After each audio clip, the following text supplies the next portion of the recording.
where would the Steelers be without Pat Freiermuth? And producer Courtney, let's go ahead and move into the Taylor Talk segment with this Freiermuth touchdown catch. So his second of the game. And we're talking about back-to-back weeks now where Freiermuth makes a touchdown reception. We're going to show you some footage now, courtesy of NFL Game Pass as well. And we were talking before the show, before the podcast today, Ike, about the receivers lined up at the bottom of the screen just outside of the left tackle. And we were talking about how they're flooding the zone. Go ahead and tell our viewers about what you mean by that. So before I start anything, shout out to Miss Courtney and the Brinks TV crew for making us look so good with these ad-libs and everything in these videos.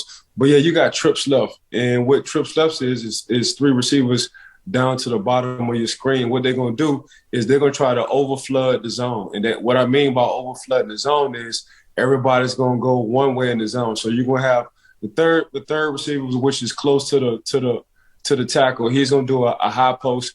You're going to have the middle receiver. He's going to do a low post. And you're going to have the guy down at the bottom, man. He's just going to run like a slant. So what you want to do, you want to overload the zone, meaning you want to put stress on the zone. So if we can run it, you can kind of see it. Now, we can barely see it with Ms. Courtney.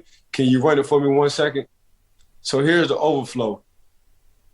Stop it right there. So the overflow is the third receiver, he's going to cross this inside linebacker. The second receiver, he's going to go in front of the linebacker. The third receiver, if Ben was looking, but I thought Ben already knew where he wanted to go. Mr. Pat, I'm going to jump over you all the time. Freiermuth, always catching the ball. If you look down at the bottom, the third receiver probably would have been wide open. Of course, Ben made the best decision he could make. He likes that one-on-one matchup. But that's flooding the zone right there. When you got three guys going in the same area, but you do it by layers, high, medium, and low, that's when you flood the zone. And this was a 3rd and 8 play, Ike, where Steelers need to put a touchdown on the board. And at first it's like, maybe throw it away. And if they get a field goal, they're still up 2 scores. They needed this play late in the game, and it was crucial. And again, last week we were talking about Pat Freiermuth making a combat catch as the play continues to roll. Yeah, Pat Freiermuth, we're going to go to a whole nother view, but this is what he do. And when Kevin Colbert, when he goes and draft receivers, him and his crew, and Coach T, they look for guys who are going to make combat catches. And when we talk about combat catches, you're never open in the NFL. So this is basketball right here. So Freiermuth got to give the DB credit. DB was in good position. But Freiermuth, all he did was get the ball off the rim. That's all he's been doing. And I talked to Vince earlier during the season in training camp before he retired.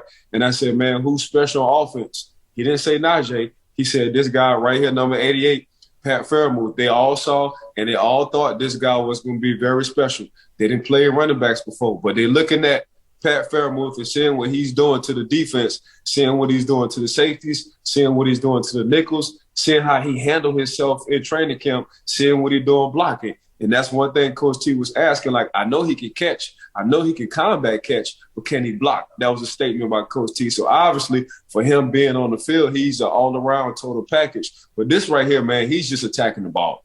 He's getting the ball off the rim. And you got to have strong hands because the DB is in good position, even though the DB do get a flag because he was holding him the whole time.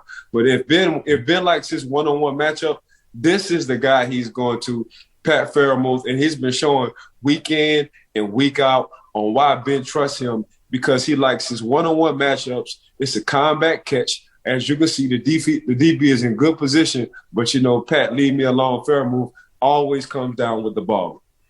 And as the play continues to run, he makes an incredible catch, Ike. I want to point this out. Few stats for you.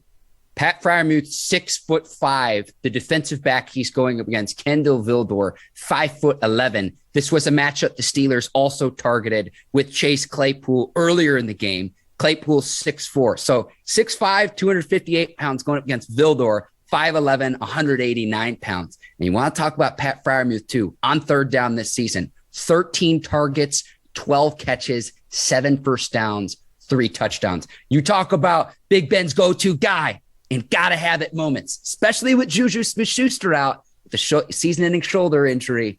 Pat Freiermuth's been that guy for the Steelers this season. Hey, that's Mr. For Show Hands. That's his nickname, for sure.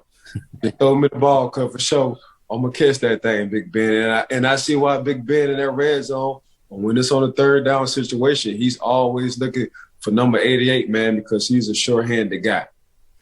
And I'm going to go on the flip side of the ball really quickly here too, Ike. Kindle Vildor is a 5th-round pick in the 2020 season. The only reason he's playing opposite Johnson for the Chicago Bears is because the Bears management mismanaged their salary cap, and they had to release Kyle Fuller, a player who's been a 2-time Pro Bowl cornerback who would normally be in that position for the Chicago Bears. I can't help but think, if Fuller were there, does he make that play for Chicago? Or are you even targeting Fuller on that play in Chicago, given his track record? And so the Steelers, they see the size discrepancy. They're targeting a second-year unproven player. From a schematic standpoint, you just look at the height differential and the weight differential with Freiermuth and Claypool going up against Vildor. I love it from a schematic standpoint of what Matt Canada and this offense did last night on Monday Night Football. Yeah, it's 3 things, and I'm trying to talk like a GM. I'm going to put my GM hat on.